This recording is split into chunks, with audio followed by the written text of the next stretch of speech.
FM 89.1, Radio Universidad. Como todos los miércoles, habitualmente tenemos nuestra columna de la Asociación de Magistrados y Funcionarios de La Matanza. Habitualmente está aquí Alejandro Fernández, pero hoy ha venido una de sus compañeras, es Gabriela Tabacman. ¿Cómo le va? ¿Qué tal? Bienvenida. ¿Cómo estás? Buenas tardes. Gabriela es auxiliar letrada del Juzgado Civil número 2 y hoy nos va a estar acompañando en este espacio que está propuesto por la Prosecretaría de Cultura de la Asociación de Magistrados y Funcionarios de La Matanza. ¿Todo bien, Gabriela? Todo bien, todo bien. Un placer estar acá. Me decías que no sabes un poco cuál es la función de Alejandro habitualmente acá, pero bueno, está para asistir y por supuesto ustedes son los que conocen la realidad de la justicia, ¿no? Nosotros estamos acá para consultar y hacer conocer un poco más a la gente. Así dicen, no sé. Bueno, gracias por estar.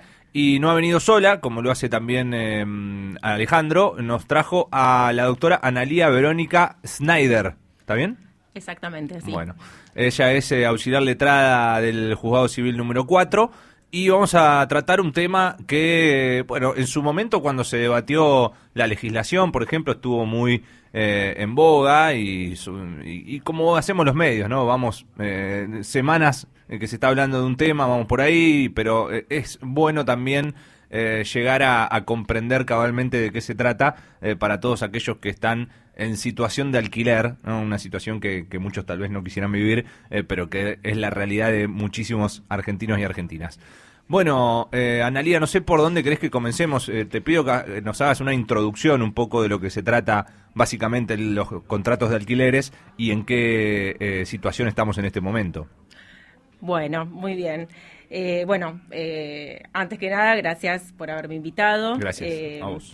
Bueno, sí, es un tema que en su momento, cuando salió la nueva ley en el año 2020, la ley es la 27.551, modificó ciertos artículos del Código Civil y Comercial de la Nación, que tampoco eran muy viejos, porque el código se modificó en el año 2015.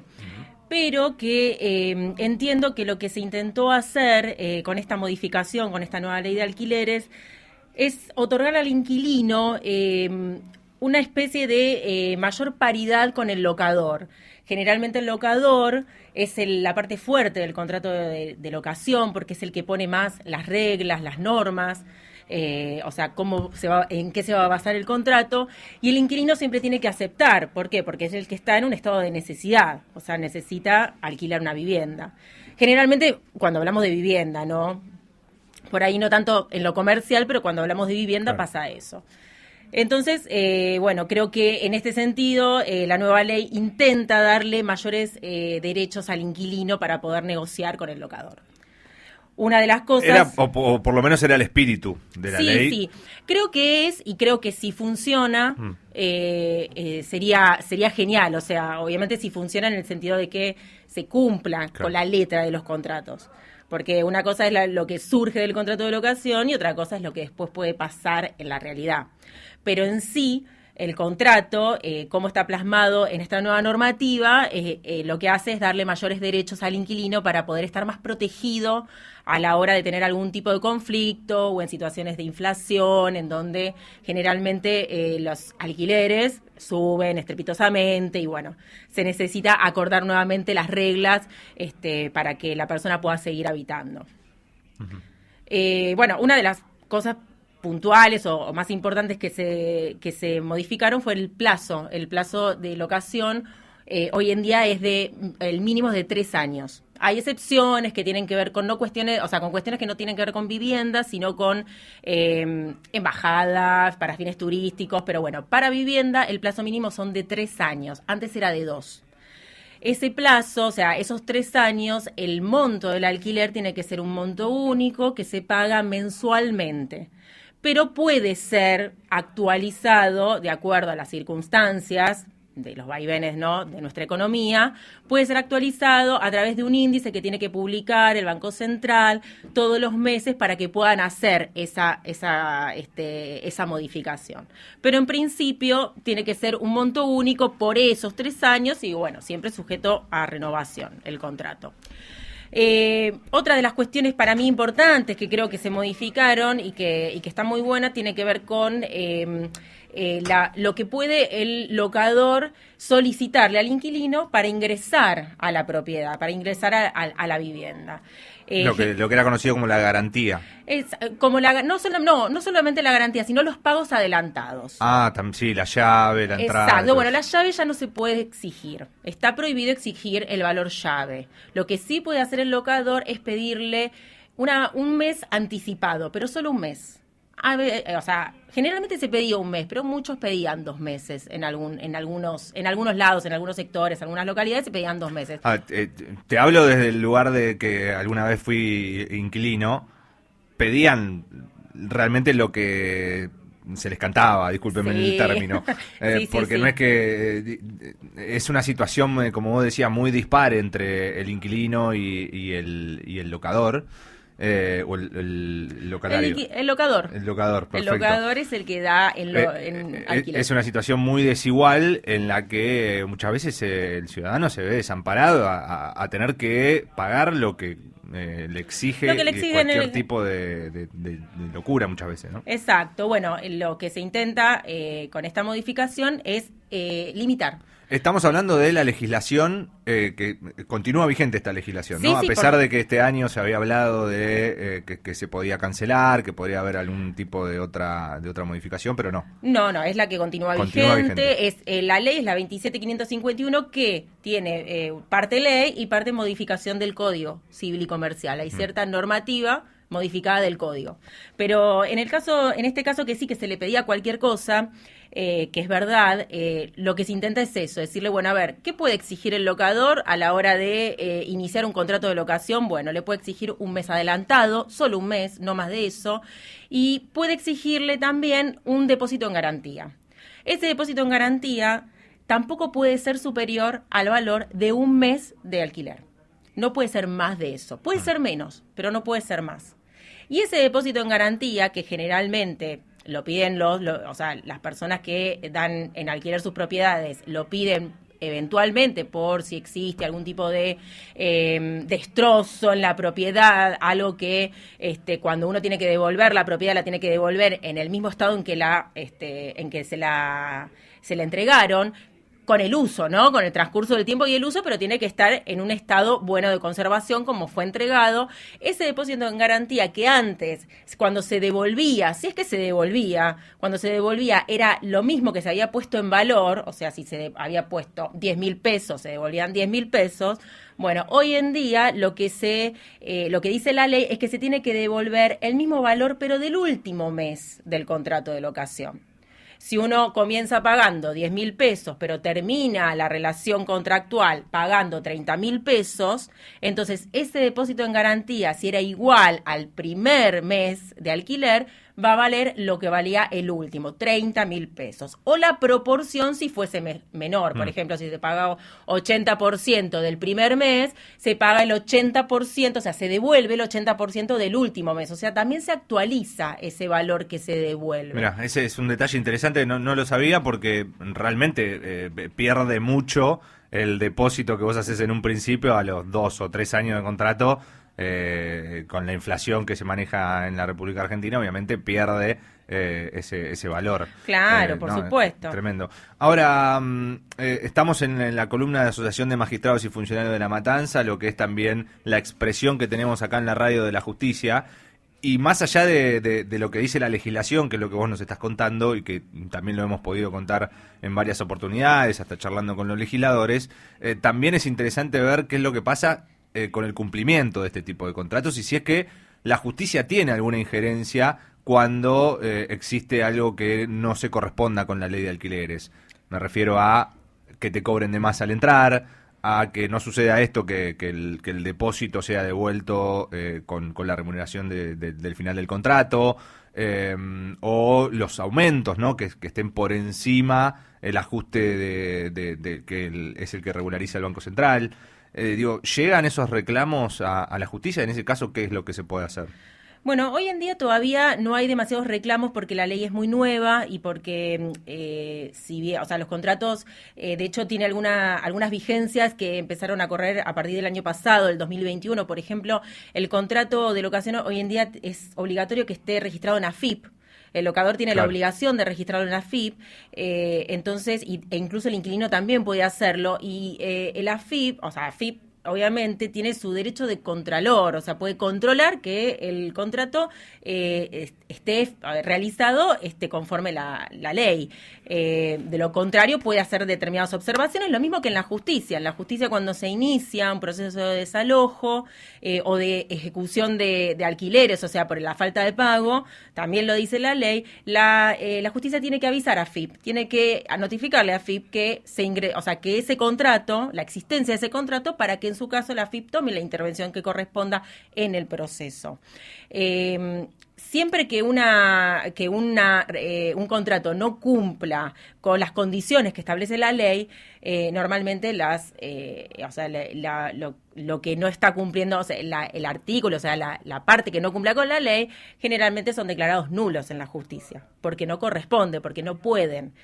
Por eso, antes, quizás, cuando los contratos se podían hacer de una manera mucho más, era más pactable, que en realidad no era pactable, sino que era más lo que el locador quería, Claro.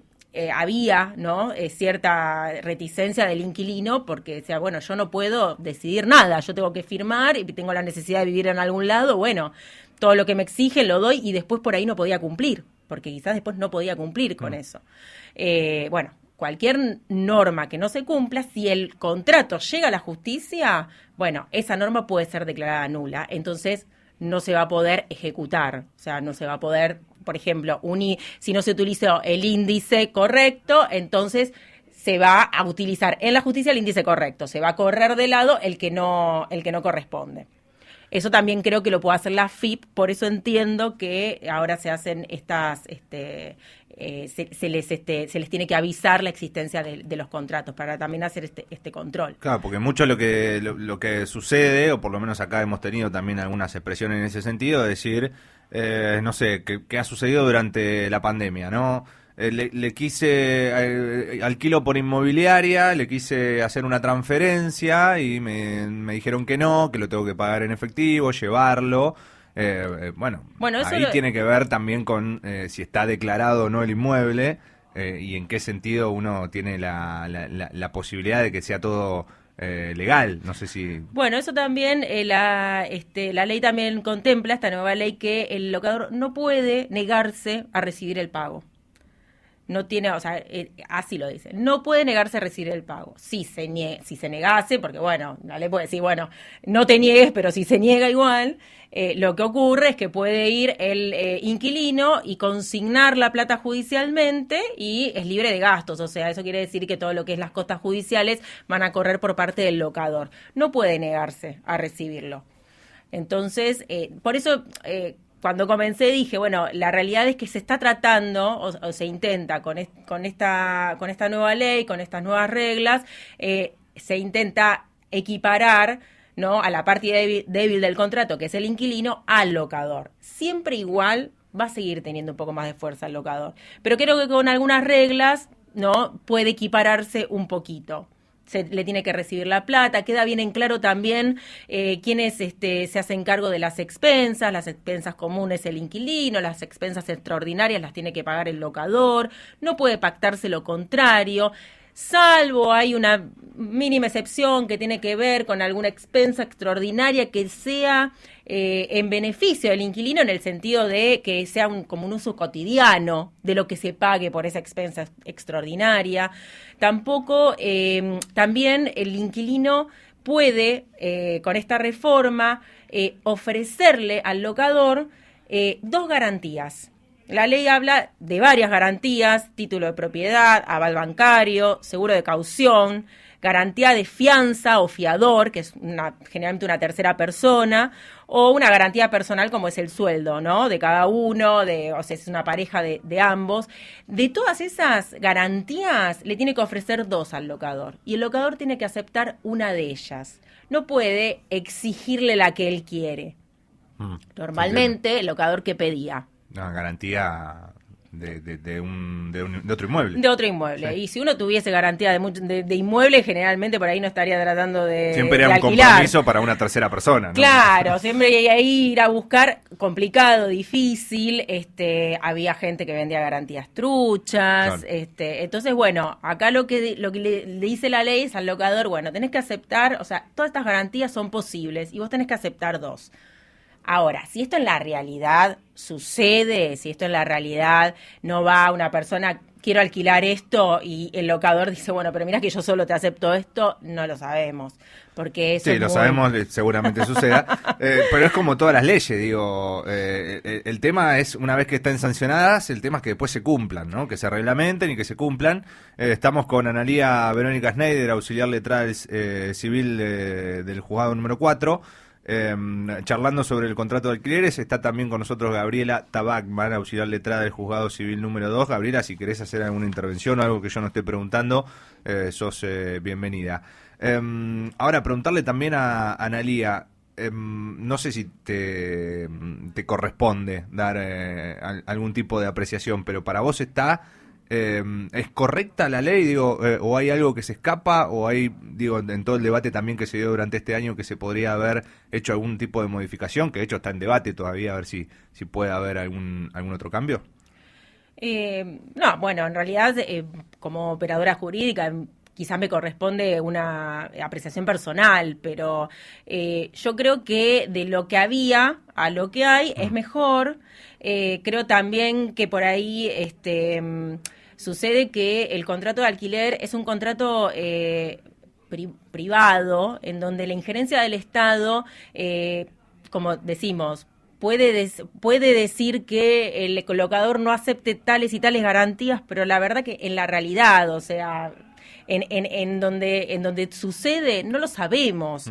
Si el locador dice, yo quiero solo esta garantía, y le dice, o sea, y lo pone, o sea, en alquiler solo o a través de una inmobiliaria, y por ahí la inmobiliaria, o sea, no vamos a tener denuncias quizás de inquilinos que vengan y nos digan, en la justicia que vengan y nos digan, no, porque ese alquila y solo exige y solo permite tal garantía. ¿No lo puede hacer eso? No, eso no está. Puede ir a hacer una denuncia, vamos a ver quién la puede tomar, quién le va a dar seriedad, quién va a decir, esto procede. O sea, la ley obliga al locador, le dice, vos tenés que aceptar alguna de las 2 que te propone. No hay una sanción específica. La ley dice, hay que anotar el contrato en AFIP, pero no dice qué va a hacer la AFIP con esa, con esa anotación, con esa denuncia de existencia del contrato. Entonces, sí, por ahí hay cosas que se podrían ir más en profundidad. Lo que está bueno, pero bueno, se puede quizás, inmiscuir aún más, pero bueno, roza un poco a veces la libertad de contratación también entre las partes, ¿no? A veces también está en juego eso, que uno dice, bueno, ¿hasta dónde el Estado puede reglamentar un contrato privado, un contrato entre partes? Históricamente los contratos de locación, los contratos de alquileres han sido un problema porque obviamente a falta de vivienda siempre la locación fue una parte de la solución. E históricamente fueron inconvenientes, sobre todo en momentos muy difíciles de la Argentina. Pero la realidad es que de lo que teníamos al nuevo código y del nuevo código a esto, me parece que es un avance. También lo que hay, tal vez me parece, es todavía no hay un alcance total de lo que es la información, porque no es lo mismo un ciudadano que vaya no te digo que vaya con la ley en la mano toda impresa, como creo que la trajiste vos por ahí, sí. pero sí contar con esa información, decir, y plantarse y decir, no, mirá, acá esto está legislado y dice esto. Me parece que no sé si sucede esa situación tampoco. Y yo tampoco sé si sucede, pero sí entiendo que por ahí el inquilino puede plantarse y decir, creo que puede plantarse mejor cuando el contrato de locación está en ejecución, o sea, cuando uno ya ingresó a la propiedad y al momento de tener que renovar el contrato, uno puede ya ahí decir, bueno, yo ya estoy adentro, vos ya sabés que yo cumplo, claro, que yo pago, bueno, yo ahora quiero esto, quiero que arreglemos esto. Es más fácil ahí, es más hay más paridad en ese momento que el ingreso. El ingreso es el locador que no conoce, que no sabe quién es, que no sabe si le va a pagar y que va a poner cara de perro y que le va a querer poner todas las trabas. Aparte, imagínate el ingreso llegando con la ley y todo, dice, no para otro lado. Después la parte de la ejecución por ahí sí es un poco más fácil. De hecho, bueno, también la ley, o sea, las modificaciones tienen que ver un poco con quién paga las mejoras, quién paga las reparaciones, no solamente con las expensas, sino quién paga las mejoras, las reparaciones. Lo establece más precisamente eso que era algo que, se me rompió el termotanque y el locador dice, bueno, ¿y yo qué querés que haga? No, yo qué querés que haga, no, me lo tenés que arreglar, porque la ley dice que esto es responsabilidad tuya, porque no es que se rompió por el uso, sí, por el uso, pero la realidad es que es algo que te corresponde. Entonces, esas cosas, en lo que es la ejecución del contrato, es un poco más fácil, ahí hay más paridad. El ingreso, esto de las garantías, eso me parece que es un poco más difícil. Si no, o sea, es como que, teniendo en cuenta que uno va a ingresar a la propiedad, le puede decir, bueno, sí, vamos a arreglar un pago por mes adelantado, pero yo por atrás te cobro tanto. Eso no lo podemos saber. Claro. Muy bien. Analía, ¿tenemos alguna cuestión más? Tal vez que no hayamos abordado, que no te haya preguntado, que sea importante para destacar, para todos los que están escuchando y que tal vez están en esta situación de alquiler. No sé si nos quedó algo afuera. Gaby, ¿vos tenés seguramente alguna, que sí. ¿Tenés alguna idea? Sí, por ahí preguntar en cuanto a lo que son las comisiones de las inmobiliarias, qué es lo que pueden establecer, porque en este punto también hay y habrá también mucho abuso, también como para que la persona que tiene que alquilar sepa a qué atenerse, qué es lo que tiene que cumplir en este aspecto en cuanto a comisiones. Bueno, sí, la ley establece que se puede, o sea, las inmobiliarias que están autorizadas, o sea, los corredores que están autorizados, pueden ser intermediarios en un contrato de locación, pero establece pautas, dice, bueno, si los dos, o sea, si el inquilino y el locador trabajan con la misma inmobiliaria, los dos le van a tener que pagar a la misma inmobiliaria o corredor. Ahora, si cada uno viene con su propia inmobiliaria, con su propio corredor, cada uno le va a tener que pagar al propio. Eso es básicamente lo que establece de las inmobiliarias, pero dice que, o sea, inmobiliarias o corredores, ¿no? Porque pueden también ser, puede ser personalizado, pero tienen que estar habilitados, tienen que tener matrícula. No puede ser cualquiera un intermediario en el contrato de locación. No, por ahí, así quizás como cierre, más allá de todas las cuestiones por ahí principales que creo que tocamos, por ahí decir que, bueno, que en el caso de lo que es una ejecución, en el caso de que una persona esté en situación de por ahí de desalojo, que alguien lo pretenda desalojar, bueno, saber que primero tiene que estar intimado fehacientemente. Esto significa que tiene que haberle llegado algún tipo de carta documento que le dé la posibilidad de abonar, en principio, por 10 días, y luego en el caso de que ahí no cumpla en ese plazo de 10 días, ahí recién se puede iniciar la demanda de lo que sería la ejecución de los alquileres o del desalojo. También tener en cuenta que bueno, para presentarse en este tipo de demandas, obviamente tienen que consultar con un abogado, que traten de consultar a un abogado y no manejarse solos, ir de luego si van a ir a pagar, bueno, por ahí pueden ir a manejarse con el locador o con el abogado del locador, pero que también tengan en cuenta de que si el problema es el pagar, que vayan a un abogado, que se asesoren bien. Que existen... ¿Se puede acercar a la Defensoría también? Se pueden acercar a la Defensoría si es que no tienen medios económicos suficientes para afrontar a un abogado, pueden ir a la Defensoría. Hay métodos alternativos de resolución de conflictos también. Pueden, en el caso de los locadores, o sea, quienes ofrecen en locación también, por ahí antes de llegar al juicio pueden hacer una mediación. La mediación prejudicial no es obligatoria, la ley, por lo menos en la provincia de Buenos Aires, la ley no la establece como obligatoria, pero sí es optativa. En el caso de que el locador quiera iniciar el proceso de mediación, puede hacerlo y el inquilino tiene que tiene que presentarse. Ahora, si el locador no quiere ir a mediación, el inquilino no la puede pedir. No puede pedir ese método de alternativo de resolución. Bien, Analía, ha quedado claro. Si hay más cuestiones, la podemos charlar en otra columna también. Es algo que da para mucho y además estar atentos a lo que puedan llegar a ser alguna modificación. Todo para mejorar, ¿no? La ley que vos decías, obviamente es una mejor legislación de la que había, pero siempre hay alguna cuestión para mejorar, sobre todo en cuanto se va aplicando, ¿no? La ley y ahí empieza a haber algún tipo de falla. Muchísimas gracias. No, gracias a vos. Desde la Universidad Nacional de La Matanza, Radio Universidad FM 89.1. Siempre cerca.